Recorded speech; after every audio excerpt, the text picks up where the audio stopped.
Une mère célibataire se déguise en clown pour assister à l'anniversaire de sa fille. Ce qui se passera lorsque son identité sera découverte vous laissera sans voix. El Sol de la province d'Al-Kim en Arabie Saoudite est ferme et éternel, baignant d'or. Les tours des minarets et les sables qui semblent dormir sous leur poids. Les rues vivantes et immobiles s'étendent comme les artères d'un géant qui ne veille que sur les traditions ancestrales, exaltant les visages de ceux qui existent pour s'accomplir et ne pas être. Dans le murmure de la voix de l'âme résonne toujours l'aspiration du courage de vivre sans chaîne. Le destin peut être une prison faite des règles d'autrui, mais l'âme qui refuse de céder aux attentes sociales trouvera toujours le moyen de voler dans un hôpital exclusif d'Al-Kim, réservé aux familles les plus influentes. Une pauvre femme a accouché, aidée par le docteur Feuzal, inexpressif et distant, dont la posture, rigide, montrait clairement que sa loyauté allait à ceux qui détenaient réellement le pouvoir dans cette pièce. Soudain, le cri d'un bébé remplit la petite pièce, mais Aïcha n'eut pas le temps de la serrer dans ses bras. Sa grand-mère paternelle l'arracha de ses bras, l'enveloppant d'un manteau brodé d'or. Elle appartient désormais à notre famille, dit Aïcha sans la regarder. Elle avait envie de crier, mais sa voix se brisa dans sa gorge alors qu'elle regardait comment ils emmenaient sa fille. S'il vous plaît, laissez-moi la voir juste un instant. Aïcha murmura, mais ses paroles s'écrasèrent contre le mur de l'indifférence. C'était Karim Al-Arv, la matriarche de la famille, dont le dévouement envers son fils Karim et sa petite-fille nouveau-née l'emportait sur la souffrance de la mère. La grand-mère, une femme aux yeux perçants et au visage sculpté par la vie, tenait la jeune fille avec une fermeté qui ne laissait aucune place à aucune objection, ses bijoux tintant tandis qu'elle ajustait le manteau sur le visage de la petite fille. Ce bébé est mon sang et s'appellera Mira. Aucun ne grandira sous les mains inadéquates d'une fille sans lignée ni vertu. Aïcha, à peine capable de bouger après l'accouchement, essayait de se relever, le corps tremblant, épuisé par les heures de douleur. Mais l'instinct maternel était plus fort que sa faiblesse. « C'est ma fille. Tu ne peux pas faire ça !» cria-t-elle finalement, avec des larmes brûlantes coulant sur son visage. Karim, le père du bébé, était appuyé contre le mur à côté de la porte.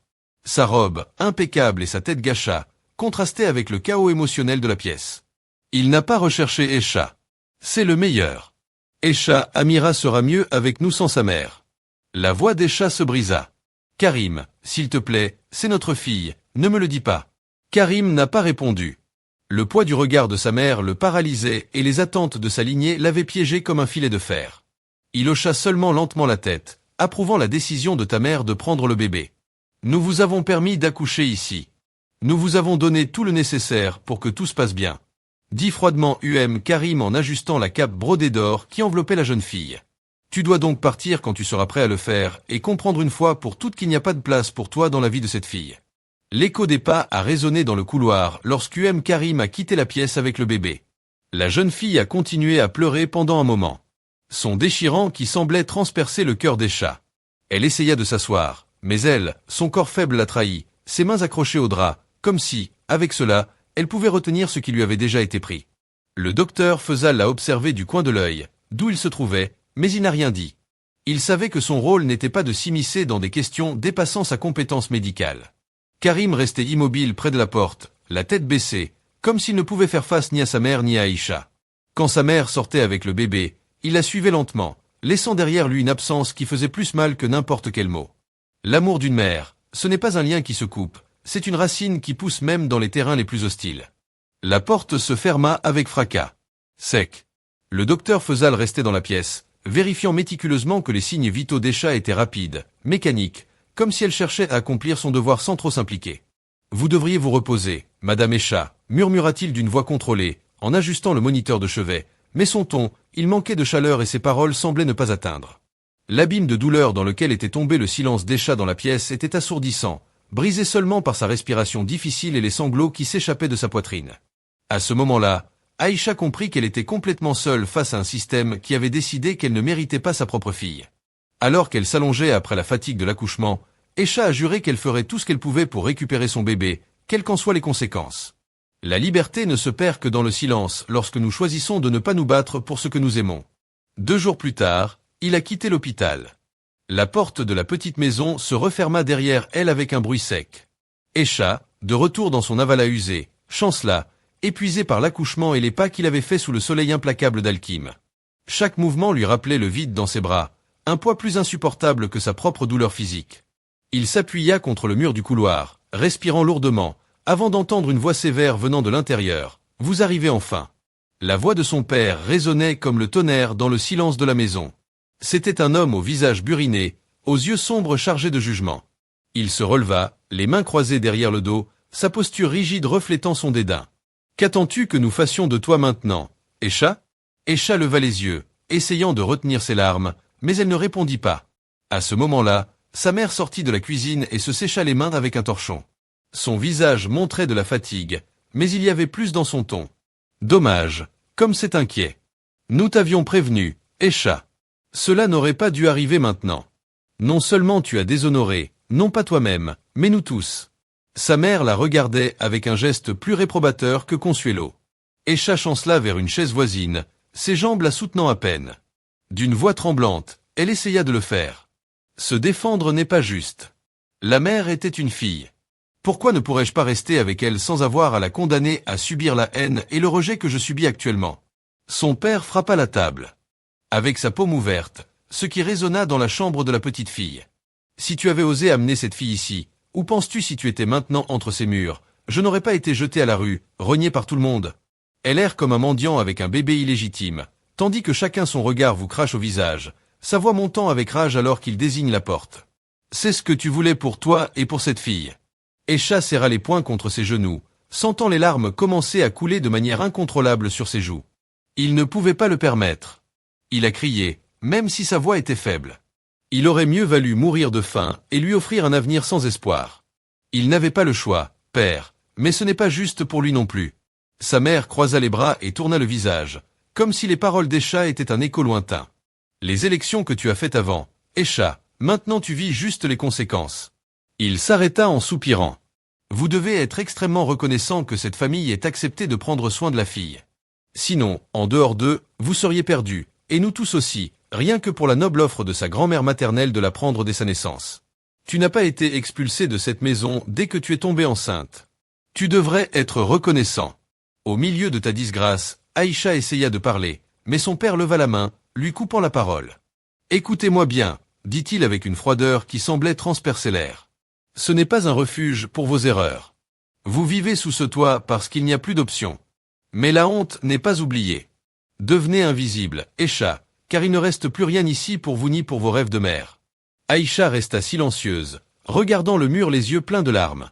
Il n'y avait pas d'amour dans ses mots, seulement le poids de la répudiation qu'il connaissait déjà enroula ses mains sur la chaise, tremblant alors que l'écho des dernières paroles de son père résonnait dans son esprit. C'était vrai, il n'y avait pas de place pour elle ou sa fille dans ce monde, mais cela ne voulait pas dire que j'allais abandonner. L'âme la plus forte n'est pas celle qui crie sa douleur, mais celle qui transforme silencieusement sa souffrance en promesse d'espérance. 3 mois passèrent, le soleil embrassant d'Alkim peignait des ombres allongées dans l'étroit atelier où Aïcha travaillait jour et nuit. Le son, le bruit constant de la machine à coudre remplissait l'air tandis qu'elle, agile mais tremblante de fatigue, traçait des points fermes sur des tissus qui ne seraient jamais pour elle. Chaque robe, chaque tunique brodée était un fragment d'Espéranza. Une pièce de plus vers sa liberté, construisant le rêve d'un petit espace à lui, loin de la maison de ses parents, où le ressentiment et les reproches étaient aussi lourds que la chaleur du désert. Finalement, avec une liasse de billets froissés, j'ai réussi à louer une modeste chambre dans une ville lointaine. C'était petit, avec des murs usés et un matelas à peine assez mou pour se reposer, mais son refuge était le sien. Peu de temps après avoir déplacé Aïcha, il s'est arrêté devant l'entrée de l'imposante villa d'Al-Arbi. Les hauts murs de pierre blanche et les grilles en fer forgé semblaient se moquer de sa fragilité. Aïcha a espionné pendant des heures, accroupi derrière une voisine. Le bourdonnement des voitures qui passaient, le chant lointain d'un muezzin et la chaleur et la journée étouffante étaient sa seule compagnie.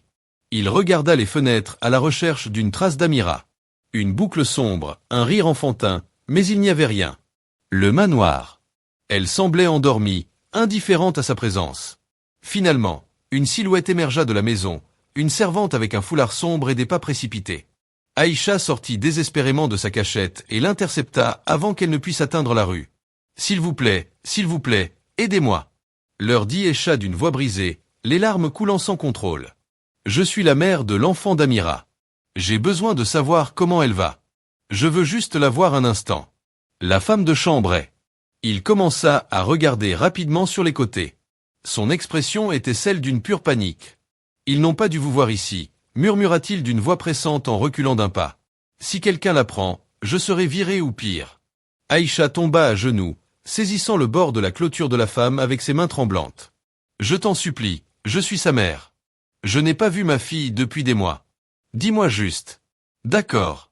La servante regarda autour d'elle une fois, se mordant nerveusement la lèvre. Il céda finalement, se penchant vers elle. Aïcha est partie pour Dubaï il y a 2 mois.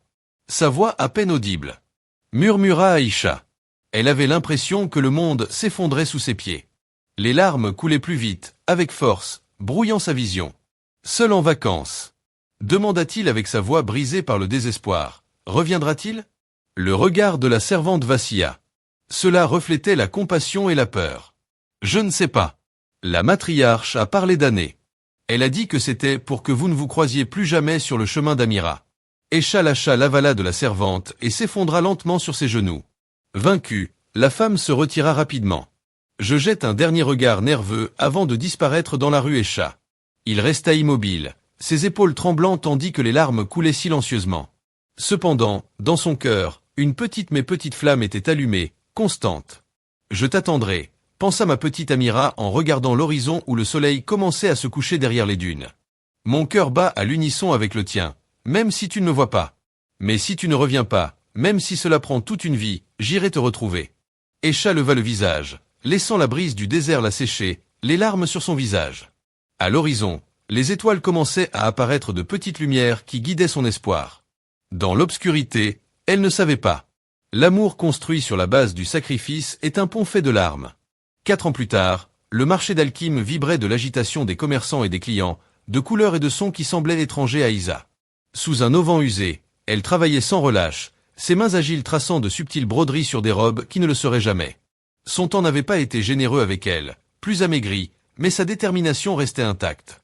Chaque fil que je tissais était un pas de plus vers un rêve que je n'abandonnerai jamais. Retrouver Mira en ajustant les tissus en elle. Ensuite, un étranger grand et bien habillé s'est arrêté devant sa table. Peau bronzée et costume blanc impeccable contrastant avec l'environnement de Modesto. Il regarda attentivement les pièces comme s'il cherchait quelque chose de spécial. C'est toi qui as fait cela, demanda-t-il en soulevant une tunique ornée de fils d'or. Et leva les yeux, surpris. Ses yeux reflétaient l'épuisement mais aussi la curiosité. Oui, monsieur, chaque pièce est faite à la main. C'est extraordinaire. Ces vêtements pourraient très bien se vendre à Dubaï. En fait, j'y organise une foire. Oui, si cela vous intéresse, pourriez-vous venir avec moi en tant que couturière? Votre talent mérite d'être vu. Mais Claire, tout n'est pas gratuit dans cette vie. Tu comprends ce que je dis. Les mots Dubaï et foire résonnaient dans l'esprit d'Aïcha comme une opportunité tombée du ciel. Son cœur se mit à battre.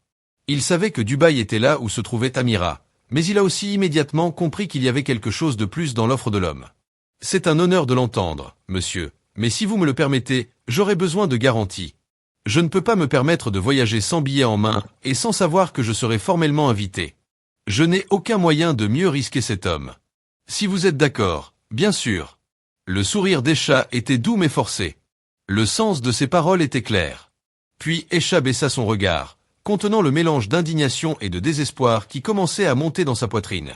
Cependant, il savait que c'était votre seule opportunité de vous rapprocher de votre fille. Merci, monseigneur. J'apprécie grandement votre générosité. J'y serai sans faute. L'homme hocha la tête, satisfait, et prit une photo de son document d'identité avant de partir, laissant Aïcha seule plongée dans ses pensées.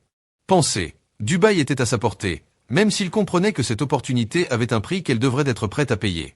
Ce soir-là, Aïcha arriva à l'hôtel avec un plateau de friandises préparé par elle minutieusement pour l'occasion. Entre les ingrédients, il avait mélangé une infusion d'herbes qui provoquait un sommeil profond, une astuce apprise de sa grand-mère. Lorsqu'elle frappa à la porte, l'homme l'accueillit avec un sourire triomphant. « Je vois que tu es venu en femme sage. » Son ton était confiant et désignait une table avec des verres à vin. Il ne pouvait pas laisser passer une opportunité aussi généreuse de votre part, monsieur, mais j'ai pensé que nous pourrions commencer par quelque chose de doux avant de discuter de ses affaires. Il posa le plateau sur la table, s'assurant que son expression ne trahissait pas ses véritables intentions. Je suis content que tu le saches. Profitez des bonnes choses de la vie. L'homme prit un bonbon sur le plateau et le mordit sans imaginer ce qu'il contenait. Il proposa à boire à Isa, mais elle fit semblant de boire, mouillant à peine ses lèvres. Son regard parcourut la salle à la recherche des billets. Un tiroir sur le bureau attira son attention, mais il ne pouvait pas bouger sans éveiller les soupçons. Le procès-verbal, la conversation fut brève et superficielle. Alors que l'homme commençait à montrer des signes de fatigue, ses paroles devinrent lentes et il finit par s'effondrer sur le canapé, profondément endormi. Aïcha se leva prudemment, s'assurant qu'il ne se réveillait pas avec. Avec les mains tremblantes, il ouvrit le tiroir qu'il avait remarqué plus tôt. Il y avait une enveloppe qui contenait le billet pour Dubaï et l'invitation à la foire. Tous deux portant leur nom serraient l'enveloppe contre sa poitrine, laissant échapper un soupir de soulagement avant de partir. Il salua le lit et laissa sa main tomber sur le sol. Avec ses mains tremblantes, elle s'approcha de l'homme endormi et déboutonna les premiers boutons de sa chemise, créant une scène qui suggérait qu'il avait obtenu ce qu'il voulait. Puis le cœur quitta la pièce en battant fort alors que l'air de la nuit l'enveloppait. Elle marchait dans les rues désertes avec le ticket en main, la culpabilité et la peur mêlées dans sa poitrine, mais l'image d'Amira, l'amour d'une mère, restait ferme. Elle n'obéissait qu'à ses propres règles, pensa-t-il. Alors que le soleil commençait à éclairer l'horizon, elle avait désormais un billet pour Dubaï et rien ne l'arrêterait trop tôt. Aïcha a réussi à avancer la date du vol pour éviter de rencontrer l'homme à l'hôtel. Peu de temps après, l'avion a atterri en douceur à l'aéroport international de Dubaï, mais le cœur d'Aïcha battait à tout rompre comme si elle avait été secouée du ciel. La ville, mélange de tours de verre étincelantes et de souks, de traditions traditionnelles déployées devant elle, tel un mirage moderne tout autour d'elle, lui paraissait d'une étrangeté imposante. Et pourtant, au fond, il sentait que cet endroit pourrait la rapprocher de Mira. Le passage à l'immigration a été rapide, grâce à l'invitation à la foire qui l'accompagnait. Cependant, chaque question des autorités, chaque regard fixé sur son identification lui rappelait la fragilité de son projet.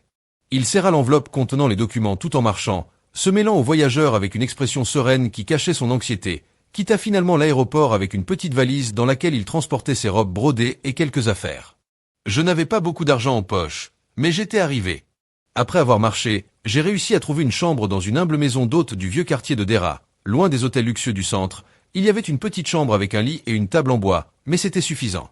Pendant la journée, il parcourait les rues avec précaution, portant sa valise avec les tuniques. Il trouve enfin le lieu où se tiendra la foire, un grand pavillon au cœur de Dubaï, décoré de lumière et de tissus colorés. Il craignait toujours de rencontrer l'homme de l'hôtel qu'il ne savait pas s'il avait réussi à tromper dans la farce de son histoire d'amour passagère. Le premier jour de la foire, Aïcha est arrivé tôt, vêtu d'une simple avala, portant sa valise. Il s'est approché du responsable du registre et lui a montré la lettre d'invitation avec laquelle il était autorisé à entrer dans le pavillon. C'était le chaos. Commerçants et artistes aménageaient leurs étals, disposaient leurs produits et préparaient leurs échantillons. Aïcha a trouvé un coin discret où s'installer dépliant soigneusement leurs robes brodées au milieu de leurs nerfs, leur stand modestement orné, seulement, avec les pièces qu'il avait créées avec effort et sacrifice, pour se tenir insignifiante à côté de celles d'autres marchands pleins de lumière et de décorations saisissantes. La journée passa lentement. Certains visiteurs s'arrêtaient devant son stand pour admirer les détails de ses broderies, mais peu d'entre eux achetaient. À mesure que l'après-midi avançait, la fatigue commençait à se manifester. Cependant, Aïcha ne s'est pas permis de se reposer. Vers la fin de la première journée, une femme élégante aux airs d'autorité s'est arrêtée devant le sien. Il regarda attentivement les tuniques, touchant les broderies avec ses mains. « Expert, c'est exceptionnel. Tu les as faits ?» demanda la femme en regardant Aïcha avec un véritable intérêt. « Oui, madame, chaque point est fait à la main, » répondit Aïcha, luttant pour garder son sang-froid. La femme hocha la tête, prit une tunique et l'examina à la lumière. « Je veux ça. Combien ça coûte ?» Aïcha donna le prix d'une voix tremblante, craignant que ce soit trop. Cependant, la femme n'a pas dribblé. Il paya le montant exact et continua de regarder les autres tuniques sur l'étal. « Je vois que tu as d'autres morceaux de la même belle. J'en veux 3 autres et cette tunique verte là-bas. Vous pouvez aussi les enrouler étroitement autour du cœur d'Aïcha, car la femme sélectionnée avec précision était plus que celle que j'avais vendue en des mois de travail. »« Bien sûr, madame, je vous les ai données immédiatement, » dit Aïcha en emballant soigneusement et en retirant les robes. La femme lui tendit une liasse de billets et une carte de visite. « Avant de partir, si vous continuez à produire ces merveilles, passez chez moi à Jumeirah. Je suis toujours à la recherche de talents. » Seulement lorsque la femme est partie tenir l'argent dans sa main, sentir comment une étincelle d'espoir illuminait son cœur avait été une petite grande victoire, mais suffisante pour lui rappeler que ses efforts n'étaient pas vains. Cette nuit-là, alors qu'elle retournait à la maison d'hôte, Aïcha revoyait mentalement son objectif de retrouver Amira. Chaque client était un pas de plus vers son objectif. Chaque tunique vendue était un pont qui la rapprochait du rien. Ainsi, la patience est le fil qui tisse les rêves les plus difficiles, et chaque point est un pas vers l'espoir. Cette nuit-là, dans la solitude de sa petite chambre de la pension Aïcha, il a allumé son téléphone portable, un modèle très modesto qu'il avait acheté avec une partie de ses premiers gains. Alors qu'il parcourait les pages et les réseaux sociaux liés à Dubaï, son cœur s'est arrêté un instant lorsqu'il a vu un titre qui incluait le nom complet d'Amira. La famille Al-Arbi prépare une fête de luxe pour le 5e anniversaire de la petite Amira. Al-Arbi, les mains tremblantes, a ouvert le lien vers l'article, a eu un entretien avec Karim Al-Arbi, qui a parlé avec fierté de sa petite fille et des préparatifs de la fête. Amira, elle n'arrête pas de me demander un clown pour sa fête d'anniversaire, dit la matriarche avec un léger sourire. Ce sera un événement inoubliable dans le club le plus exclusif de la capitale, réservé à nos amis les plus proches. Aïcha sentit un nœud dans son ventre en lisant ces mots. Ses yeux parcouraient les images de l'article et il y avait Amira, debout à côté de sa grand-mère avec une robe blanche impeccable et un sourire qui reflétait l'innocence. Aïcha pouvait voir sa propre essence, quelque chose qui ne pouvait être nié par les barrières ou le temps. Tenant dans ses mains une paire de tissus fins aux couleurs vives, Aïcha commença à les caresser sans cesse. Ses doigts suivaient le motif de la broderie, tandis que son esprit travaillait avec une détermination retrouvée. Au milieu des larmes qui peinaient à s'échapper au milieu de son caractère de fer, Aïcha leva les yeux, fixant l'horizon qu'elle pouvait à peine entrevoir à travers la petite fenêtre. Une idée claire et résolue, ou formait dans son esprit une idée qui la rapprocherait de Mira, quels que soient les obstacles, est parfois nécessaire pour devenir ce que l'on n'est pas, mais on peut le devenir à condition de réaliser ce qu'on aime. Et qui ne sait pas qu'il t'aime aussi? Quelques jours plus tard, la fête au club exclusif Al-Dur de Dubaï battait son plein. L'entrée principale gardée par 2 gardes en uniforme brillait sous des lumières élégantes. Des voitures de luxe arrivaient sans cesse, accueillies avec courtoisie et regard d'admiration. Soudain, mêlé à des figures glamour, un clown est apparu en arrivant au portique principal avec sa tenue extravagante et son maquillage coloré. L'un des gardiens leva la main pour lui faire signe de s'arrêter. « Et qui es-tu » demanda l'homme suspect. Le clown pencha la tête avec un geste dramatique, montrant un sourire exagéré peint sur son visage. « Je suis un artiste engagé pour apporter de la joie », répondit la dame d'une voix légèrement aiguë et enjouée. Karim Al-Arbi a sollicité mes services pour animer la fête de sa petite fille bien-aimée, Amira. Le veilleur hésita, échangeant un regard avec son compagnon. Le nom de la matriarche était indiscutable, mais l'apparence du clown le maintenait alerte. « En avez-vous une preuve ?» répondit-il en durcissant le ton. « Bien sûr », s'exclama le clown en levant une main gantée. « Si vous avez besoin de plus de références, vous pouvez confirmer auprès de Monsieur Karim Al-Arbi. C'est lui qui m'a dit personnellement contacter. » Le nom du père de la jeune fille semblait sceller le doute dans l'esprit du gardien, qui regardait son compagnon avec une expression résignée. L'autre homme haussa les épaules. « Quel est ton nom ?» il a demandé au clown. Le grand magicien du rire répondit par une révérence théâtrale. Soupira le premier gardien en penchant légèrement la tête vers son collègue. Ce doit être le clown qu'ils ont engagé pour la fête. Même si je pensais que Madame Karim Al-Arbi ne voulait pas l'inclure dans l'événement, il a dû changer d'avis l'heure dernière. Laisse tomber. Les deux se sont écartés, permettant l'accès au personnage excentrique. Pipo remercia avec une révérence exagérée et s'avança vers l'intérieur, tandis que les rires des enfants résonnaient dans la grande salle. Lorsque le cœur guide le chemin, même les déguisements les plus improbables peuvent devenir des ponts vers ce qui semblait inaccessible. La musique joyeuse remplissait la pièce. Tandis que les enfants couraient dans un tourbillon de rire et de couleurs, Pipo, le grand magicien du rire, se déplaçait parmi eux avec grâce et des mouvements exagérés, déclenchant le rire à chaque pas. Aïcha, sous la peinture et le costume, sentit son cœur s'arrêter un instant lorsqu'il aperçoit Mira au milieu des nourrissons. La petite fille dans sa robe blanche ornée de dentelle, riait avec une joie qui illuminait tout autour d'elle et avait même été privée de la possibilité de la tenir dans ses bras à sa naissance. Mais là, devant elle, se trouvait sa fille, vivante et radieuse, telle qu'il l'avait toujours imaginée dans ses rêves. Ce rire cristallin et l'étincelle dans ses yeux étaient le reflet d'un amour qui n'avait jamais existé. J'ai arrêté de ressentir, pour elle même au loin. La poitrine d'Aïcha remplie d'un mélange de douleur et de bonheur qui menaçait de s'effondrer, elle prit une profonde inspiration, la forçant à ne pas pleurer. Il a donc assumé son caractère, promettant à sa fille la plus belle des fêtes d'anniversaire. Avec une touche théâtrale, Pipo a sorti un foulard rouge infini qui semblait ne pas avoir de fin. Amira laissa échapper un rire contagieux tandis que les autres enfants applaudissaient. Puis le clown a sorti un haut de forme et avec des mouvements comiques, il a fait voler dans les airs jusqu'à ce qu'il atterrisse sur la tête d'une enfant qui a éclaté de rire, Aïcha. À chaque geste et astuce, elle déversait tout l'amour qu'il n'avait pas pu donner depuis des années. Il a fait des figures avec des ballons, est devenu une simple serviette en souris dansante qui faisait des pirouettes sur sa main et jouait à la poursuite avec les enfants tout en faisant semblant de trébucher et de tomber de manière exagérée, provoquant des rires incontrôlables. Mais c'était Amira qui concentrait son attention. Chaque sourire de la jeune fille était une victoire qui remplissait son âme. Soudain, la mélodie a changé et Pipo, il a conduit les enfants vers une grande roue qu'ils ont formée en se tenant la main avec un petit arc. Vers Amira, il lui tendit un ballon en forme de « Ce cœur est pour la princesse du jour », annonça-t-il d'une voix pleine d'énergie. Amira serra le ballon dans ses bras et laissa échapper un rire cristallin qui résonna dans toute la pièce. Esha sentit ses yeux se remplir de larmes, mais elle les retint. On se souvenait de son maquillage solo de loin. Karim. La grand-mère d'Amira regardait avec un mélange de désapprobation et de perplexité. Il fronça les sourcils et se tourna vers Karim, qui semblait absent au clown, avec une expression étrange. « Qu'est-ce que cela signifie ?» Karim s'exclama de sa voix ferme, coupant à travers l'agitation de la fête. « À aucun moment je n'ai consenti à donner à ma petite fille ce caprice de clown. Ce que j'ai tant demandé n'est pas typique de notre culture en matière de divertissement festif, et je ne veux pas que cela sorte de nos traditions ancestrales. Alors, mon fils, peux-tu m'expliquer ce que cela signifie, Karim ?» Il mit du temps à répondre, les yeux toujours fixés sur Pipo. Dans les mouvements qui leur semblaient vaguement familiers, mais c'était fou. Quand ils finirent par reprendre ses esprits, il cligna des yeux et se tourna vers sa mère. « Je ne sais pas, maman, » répondit-il d'une voix hésitante. Peut-être qu'un de nos amis voulait offrir à la fille cette surprise de clown. Ce n'était pas moi. Mais quand je la voyais si heureuse maintenant, Karim le regardait en haussant un sourcil. Son expression sévère ne laissait aucune place au doute sur sa désapprobation. « Je vais devoir demander à ce clown de quitter la fête, » dit-elle en commençant à avancer. Karim l'arrêta en la tenant doucement par le bras arrière. Son ton était ferme, presque suppliant. « Attends, maman, laisse la fille pouvoir réaliser ton plus grand rêve de ces années, c'est entre les murs d'hier et les rêves de demain, c'est l'instinct du cœur qui trouve le chemin du vrai bonheur. » Peu après, Amira, courant tout excité après un ballon flottant vers le bord de la piscine, il ne se rend pas compte du danger. En un instant, il trébuche et tombe dans l'eau.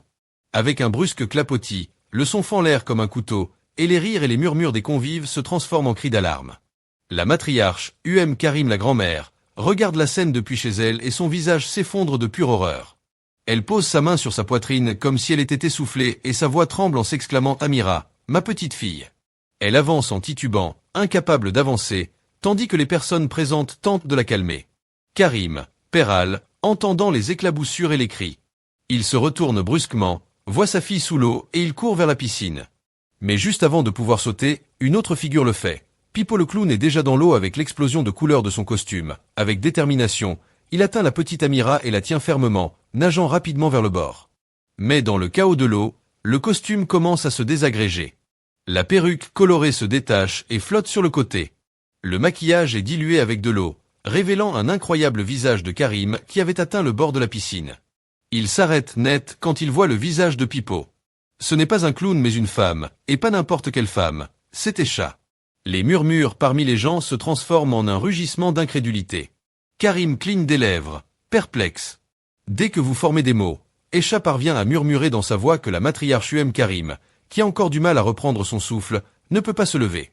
Il fixe son regard sur Esha, son visage désormais teinté de colère et d'étonnement. Qu'est-ce que ça veut dire? C'est ce qu'elle crie d'une voix courte et pleine d'indignation.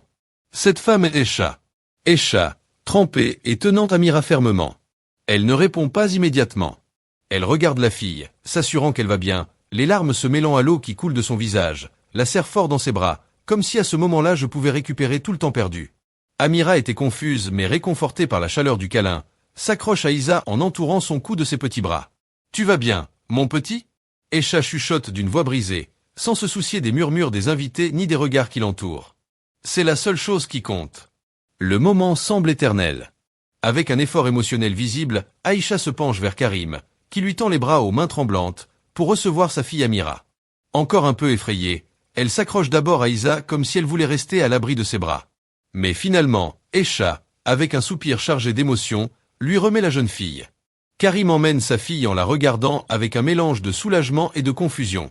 Amira, bien qu'en sécurité dans les bras de son père, il continue de jeter des regards vers Esha comme si quelque chose en lui reconnaissait un lien inexplicable avec cette femme qui venait de la sortir de l'eau. Karim, conscient de la situation, Mira fait le tour rapidement jusqu'à ce que vous trouviez une femme de chambre à proximité, l'emmenez sécher et changer de vêtements, ordonne-t-il fermement en tendant la femme de chambre à la jeune fille. Elle hoche rapidement la tête, prenant Amira dans ses bras et l'emmenant à l'intérieur du manoir. Amira lui dit au revoir avec un regard davantage tourné vers Esha, dont les yeux la suivent jusqu'à ce qu'elle disparaisse. Karim ne peut détourner la tête du regard d'Esha, l'esprit hébété par le tourbillon d'émotions que la scène a provoqué. « Que fais-tu ici ?» demande Karim. Ses émotions sont un mélange de confusion, de surprise et de quelque chose qu'elle ne peut pas identifier. Les yeux d'Esha croisent d'abord ceux de Karim, puis ceux d'U.M. Karim alors qu'il quitte la piscine complètement trempé. Je suis ici parce que sa voix l'est. Il s'effondre un instant mais prend une profonde inspiration et continue. Je suis là parce que je suis sa mère. La salle reste dans un silence sépulcral. La matriarche U.M. Karim, rigide comme une statue, la désigne d'un doigt tremblant. Tu n'as pas le droit. Il s'est détourné de toi pour une raison. C'est une invasion, une honte pour le respect que mérite cette femme. Karim, la famille, tenant toujours Amira dans ses bras, ne quitte pas Aïcha des yeux. Son esprit erre plein de souvenirs enfouis et de sentiments mitigés, mais l'image qui y domine est celle d'Aïcha sautant à l'eau pour sauver sa fille. Elle a sauvé Amira, sa mère, dit d'une voix contenue qui parvient à peine à masquer l'émotion. Quelle que soit la raison pour laquelle il est ici, il l'a fait pour elle. La matriarche U.M. Karim le regarde avec incrédulité. Mais avant de pouvoir répondre à Isa, elle s'avance avec une dignité qui ne peut être ignorée. Je ne suis pas là pour défier vos règles ou pour demander tout ce que vous m'avez repris. Je suis ici parce que je suis ta mère, et cette vérité ne s'efface pas, peu importe leurs efforts. La tension dans l'air est palpable. Karim regarde sa mère puis Aïcha. Le père de la fille avale de la salive, ne sachant que dire. Tandis que les invités murmurent, ils grandissent comme une marée. Aïcha attend fermement les conséquences, sachant qu'elle ne pourra plus être cachée. Plus les vérités que nous ne demandons pas à découvrir sont celles qui se transforment le plus, car, même si elles nous secouent comme un ouragan, elles nettoient aussi les décombres de nos fausses certitudes pour construire quelque chose de plus honnête. Le visage de Karim pâlit et sa main tremblante était toujours pointée vers Aïcha. La respiration d'Aïcha commença à s'accélérer irrégulièrement, comme si l'air était soudain devenu trop lourd. Il recula d'un pas, trébuchant légèrement avec le bord du tapis alors qu'il portait une main tremblante à sa poitrine. « C'est inacceptable », a-t-il réussi à dire d'une voix brisée, tandis que son visage reflétait une peur qui n'avait jamais été manifestée auparavant. Karim, qui se trouvait à quelques pas, s'approcha rapidement lorsqu'elle la vit écarter tout conflit interne. « Les mères, ça va ?» demanda-t-il avec inquiétude en posant une main ferme sur son bras. La matriarche n'a pas répondu immédiatement. Ses yeux étaient ouverts, mais ses yeux étaient grands ouverts et ses lèvres bougeaient dans une tentative infructueuse de parler. Sa respiration était maintenant halètement superficielle et irrégulière, de plus en plus. « Vite, maman !» s'écria Karim en la tenant par les épaules. Alors qu'elle commençait à s'effondrer sur place, le murmure parmi les invités se transforma en un chœur de cris et d'exclamations. « Aïcha, je suis encore trempée. » Elle n'y a pas réfléchi à deux fois. Ses instincts prirent le contrôle et elle courut là où Karim essayait de maintenir sa mère debout. « Laisse-moi la voir !» dit fermement Aïcha en s'agenouillant à côté d'U.M. Karim. La matriarche ouvrit brièvement les yeux mais ne concentra pas son regard.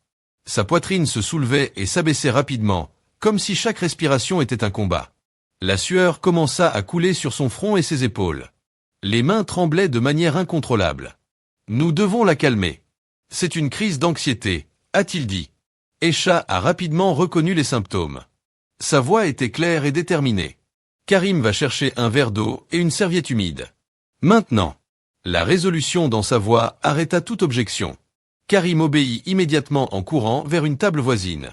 Pendant ce temps, Aïcha se penchait vers U.M. Karim, restant calme malgré la tension qui remplissait la pièce. « Écoutez-moi, madame, vous traversez une crise d'anxiété, mais tout ira bien, il vous suffit de suivre ma voie. » murmura-t-il à Isa avec douceur en posant une main ferme mais réconfortante sur l'épaule de la matriarche. « Concentrez-vous sur moi, respirez avec moi et inspirez lentement. C'est inspirer maintenant, expirez lentement. » La pression dans la pièce était palpable. Tous les yeux étaient fixés sur Aïcha alors qu'il travaillait ses mains, se déplaçant avec précision et détermination. Karim revint avec les gadgets. Aïcha prit la serviette et la pressa doucement contre le front de la matriarche, essuyant la sueur. « C'est bon madame, personne ne vous fera de mal, seul, respirez, nous sommes là avec vous. » Aïcha continua de la guider d'une voix ferme. Peu à peu, la respiration d'U.M. Karim a commencé à se stabiliser. Sa poitrine montait et descendait toujours rapidement, mais ce n'était plus aussi irrégulier. Ses mains cessèrent de trembler si violemment, même si elles étaient encore légèrement rigides. Aïcha prit le verre d'eau et le porta aux lèvres de la matriarche. « Bois un peu, juste une gorgée, c'est lentement. » La matriarche, bien qu'encore hébétée, elle obéit. L'eau semblait lui apporter un certain soulagement. Aïcha a continué à lui parler calmement. « Fermez maintenant les yeux un instant, concentrez-vous sur votre respiration, inspirez et expirez. » « C'est très bien. » Peu à peu, La couleur commença à revenir sur la posture du visage Karim qui avait été affaissé, légèrement redressé, même si ses yeux étaient toujours concentrés sur Nisha, cette fois avec un mélange d'incrédulité et quelque chose qui ressemblait presque à de la gratitude. « Merci », murmura-t-il d'une voix tremblante, bien que sa fierté l'en empêchât. Karim a déclaré qu'il avait regardé toute la scène et qu'il avait regardé Aïcha avec un mélange de surprise et d'admiration. « Comment saviez-vous quoi faire ?» demanda-t-il d'une voix qui parvenait à peine à cacher son émotion. Aïcha, qui se tenait toujours à côté de la matriarche, le regarda, les yeux remplis d'une détermination sans faille, car je sais ce que c'est de ne pas pouvoir respirer. Je souffre également d'anxiété et je n'allais pas lui permettre de vivre cela seul, comme j'ai dû le faire. Mes propres abîmes m'ont appris à dépasser les abysses des autres. Le silence qui suivit était chargé de sens. Les murmures des invités ont commencé à s'estomper à mesure que l'impact de ceux qui venaient juste de finir d'en être témoins résonnait auprès de toutes les personnes présentes. Aïcha resta ferme et, sans rien demander en retour, il se leva, tendant lentement la main à Karim pour aider sa mère à se mettre à l'aise. Les vérités qui se découvrent dans l'acte de prendre soin d'autrui sont celles qui nous transforment le plus profondément, car elles nous rappellent que l'humanité réside dans nos gestes les plus simples. Alors Karim reprenait son souffle, l'hostilité dans son regard commença à émerger comme une tempête qui se forme dans un ciel auparavant clair. Il se redressa lentement en s'appuyant sur Karim, mais il éloigna brusquement sa main dès qu'il sentit reprendre le contrôle. Son visage était encore pâle, marqué par l'effort récent, mais son regard était glacial lorsqu'il s'adressait « Aïcha, tu as été trop loin », dit la femme d'une voix brisée mais ferme, le ton plein de reproches. « Penses-tu qu'un acte d'héroïsme puisse effacer qui tu es ? Ma petite fille n'est-elle pas tombée à l'eau en poursuivant un ballon ? Votre faute. Si vous n'étiez pas venu ici en clown, cela ne serait pas arrivé. Ce qui s'est passé ne m'a pas donné la crise d'angoisse provoquée par toi. Vous êtes coupable de tout. Vous devez comprendre que votre place n'est pas ici et qu'elle ne le sera jamais. Tu n'as pas. » Aïcha, qui était toujours debout, restait immobile devant le barrage de mots, ses mains tremblant légèrement, mais ses yeux ne quittèrent pas ceux de la matriarche. C'était une bataille de volonté dans laquelle Aïcha a refusé de reculer. Karim, jusqu'alors silencieuse, fit un pas en avant, se plaçant entre sa mère et Aïcha, sa voix lourde de poids, accumulée au fil des années, résonnait avec une fermeté jamais vue auparavant, suffisamment montrée. S'exclama la mère d'un ton si aigu que le murmure parmi les invités s'éteignit instantanément. « Cela doit finir. » La matriarche le regarda avec incrédulité alors qu'il continuait, sa voix ne tremblant pas d'insécurité mais d'un mélange de fureur et de détermination. « Toute ma vie, je me suis plié à vos décisions. J'ai fait ce que tu attendais de moi, même si tu m'as enlevé la possibilité d'être heureux. » Il s'arrêta, le regard fixé sur ceux de sa mère. « Tu sais pourquoi je ne l'ai pas fait. J'ai épousé Aïcha. Ce n'était pas parce que je ne l'aimais pas ou parce que je doutais de sa dignité. C'est parce que je n'ai pas eu le courage de te contredire. Je ne voulais pas affronter ta colère et ton contrôle. » Karim a essayé de l'interrompre, mais Karim a levé la main pour l'empêcher d'admettre une quelconque réponse. « J'ai toujours pensé qu'il protégeait l'harmonie de la famille. Qui faisait la bonne chose. Mais à quel prix ?» Il tourna son visage vers Aïcha pendant un instant, la voix pleine de regret. « J'ai perdu l'opportunité d'avoir une vie pleine d'être heureux avec la seule femme que j'ai jamais aimée de toute ma vie, avec la mère de ma fille, parce qu'on n'aime qu'une fois. Le reste n'est que des mirages dans le désert et s'efface vite. Je n'ai jamais trouvé la paix de mer, et je suis fatigué de continuer à traîner ce fardeau. » Le visage de la matriarche pâlit à nouveau, cette fois à cause du choc d'entendre ces mots. Mais Karim ne s'est pas arrêté. Il fit un pas vers Aïcha, les yeux pleins d'une détermination renouvelée. « Aïcha, écoute bien. Tous vos droits vous sont accordés non comme une faveur, non comme un don ou un privilège, mais comme ce qui aurait toujours dû être les droits légitimes d'une mère sur sa fille. Notre fille matriarche se tenait avec toute l'autorité qu'elle pouvait rassembler, même si elle vaut toujours beaucoup. Et comment penses-tu cela? Pouvez-vous lui accorder des droits sur ma petite fille? A-t-il demandé d'une voix pleine d'indignation. Et je défie, je suis la matriarche de cette famille et j'ai du pouvoir sur elle. Karim tourna sans hésitation son regard ferme vers sa mère et laissa tomber sa tête déclaration qui allait changer le cours de toute cette concession légale. Ce sera très facile, maman. Je vais l'épouser. L'arbre qui ne le laisse pas bourgeonner, la recherche du soleil ne lui apprend pas. L'obéissance lui apprend à vivre dans l'ombre. Se révéler, ce n'est pas couper les racines. C'est grandir vers la lumière qui appelle le cœur. Karim se retourne lentement, comme si chaque mouvement portait le poids d'années de mauvaises décisions et d'opportunités manquées. Les murmures des invités ont disparu, laissant un silence de mort qui ne fait qu'intensifier le moment. Tout le monde dans l'attente fait un pas vers Aïcha. Et puis, sans prévenir, Karim se prosterne à genoux devant elle. L'impact visuel de ce geste provoque un léger halètement collectif parmi les personnes présentes. Karim ouvre les yeux avec incrédulité, incapable de comprendre ce qui se passe. Aïcha, toujours trempée et debout devant lui, cligne des yeux, confuse face à cette action soudaine. Karim lève les yeux vers Aïcha et dans ses yeux il y a un mélange de regret, d'amour et de vulnérabilité. Ses lèvres tremblent légèrement alors qu'elle cherche des mots, sa voix tremble, mais Clara, Aïcha, désolée. Des larmes commencent à couler de ses yeux, tombant de manière incontrôlable alors que les émotions prennent enfin le dessus sur lui. Désolé pour tout, de ne pas avoir eu le courage de protéger ce qui nous appartenait, de ne pas être l'homme que vous et notre fille méritiez.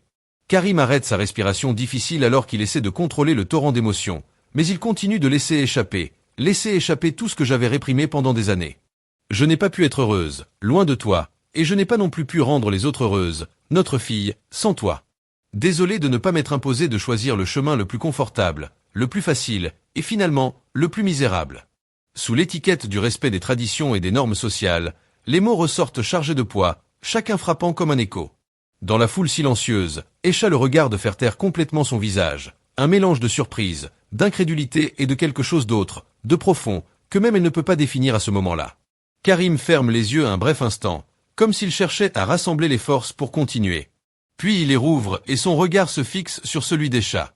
Je me fiche de vos humbles origines. Aujourd'hui tu as montré que tu portes ta lignée dans le temple de ton cœur, dans l'amour indéfectible que tu as montré pour notre fille, même quand tout était dans ton contre.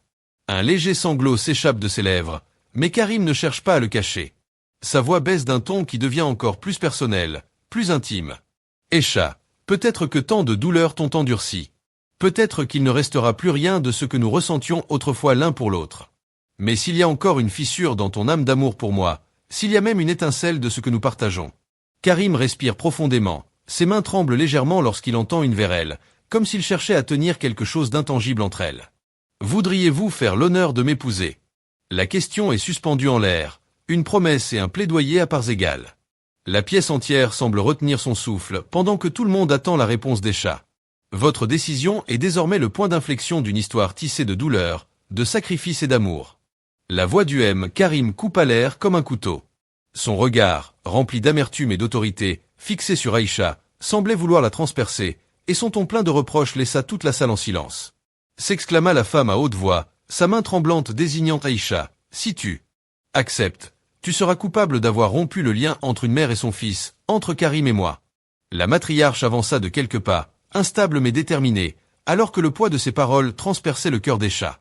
Sa voix, remplie d'un mélange de douleur et de défi, résonnait dans l'espace. Tu ne vois pas ce que tu fais? Non. Comprenez-vous ce que cela signifie? Non seulement vous m'avez enlevé ma petite fille au moment le plus vulnérable. Maintenant tu comptes m'enlever mon fils en le retournant contre moi, en lui faisant choisir entre toi et moi. Son regard se durcit encore plus. Tu peux vivre avec ce fardeau, Aïcha? Peux-tu accepter d'être la cause de cette fracture? Aïcha, debout devant Karim, ressentait le poids de chaque mot comme un coup de marteau. L'homme restait toujours à genoux, le regard fixé sur elle, et sa fille, Amira, était quelque part dans la pièce, loin du conflit mais toujours au centre de tout. Aïcha prit une profonde inspiration, rassemblant la force que seul l'amour inconditionnel d'une mère pouvait lui donner. Elle se tourna vers la matriarche, face à son regard avec un calme né de la douleur, transformé en détermination. Madame Karim, avec tout le respect que je vous dois, je n'ai pas rompu le lien entre vous et votre fils. Sa voix était ferme, claire, mais pas agressive. Ce lien a commencé à se briser le jour où vous avez décidé de contrôler tous les aspects de votre vie, y compris Costa, de son bonheur. Aujourd'hui, il a pris une décision pour lui-même, non pas parce que je suis obligé, mais parce que, pour la première fois, il est honnête avec lui-même. La matriarche ouvrit la bouche pour répondre, mais Aïcha leva doucement la main pour l'arrêter ou pour lui prendre quoi que ce soit. Je suis venu parce qu'une mère cherchera toujours son bébé, quels que soient les obstacles, et si aujourd'hui Karim est à mes côtés, ce n'est pas par imposition, mais parce qu'il a reconnu l'amour qui ne s'est jamais perdu entre nous. Karim, toujours à genoux, hocha la tête, les yeux brillants de larmes. Sa voix brisa le silence avec une intensité qui résonna dans le salon. Mère, ce n'est pas Aïcha qui brise les liens entre nous. Je suis moi qui choisis d'être celui qui choisit d'aimer vraiment. Il arrêta son regard sur elle. Si cela signifie que vous ne pouvez pas accepter ma décision, alors cette fracture sera votre choix, pas celui d'Aïcha ni le mien. La matriarche recula d'un pas, comme si les paroles de son fils l'avaient physiquement frappé, son expression oscillant entre l'indignation et une douleur à peine dissimulable. Aïcha regarda Karim, qui attendait toujours sa réponse, le cœur étroitement partagé entre la peur, l'amour et l'incertitude, fit un pas vers lui et inspira, consciente que son prochain mot changerait leur vie pour toujours. Karim a commencé, la voix tremblante mais pleine de conviction. Ma réponse est oui. La matriarche, avec la fureur contenue dans chaque mot, fit un pas en avant. Son ton plein de menaces et de « si tu pars avec cette femme, Karim te déshéritera et tu perdras tout ce que tu as, tous les privilèges dont tu as joui, et quand je te verrai en faillite, ce sera plus facile de t'en remettre. Ma petite fille, Amira, sera de nouveau avec moi. » À laquelle appartient Karim, sans hésitation, lui fit face avec une sérénité qui cachait des années de préparation pour ce moment. Ses paroles étaient claires, fermes et dévastatrices. Mes affaires personnelles sont florissantes. Maman, cela fait longtemps que je suis devenue indépendante financièrement de toi, mais je ne t'en ai jamais parlé car je n'ai jamais cru nécessaire de te donner cette explication. Il s'arrêta, regardant directement dans les yeux de ta mère. Vous pouvez garder votre fortune et j'espère que vous êtes heureux avec elle. Je serai heureux avec ma famille, avec la famille dont j'ai choisi la matriarche. Incapable de répondre, elle était abasourdie. Ses lèvres tremblaient alors qu'elle cherchait des mots, mais aucun n'en sortait.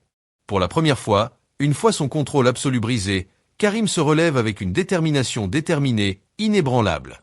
Se tournant vers Esha, il la regarda tendrement, ses mains atteignant les siennes alors qu'elle parlait avec un mélange d'amour et de détermination. Allons au manoir pour que tu puisses te changer et que nous puissions partir d'ici avec notre fille Esha.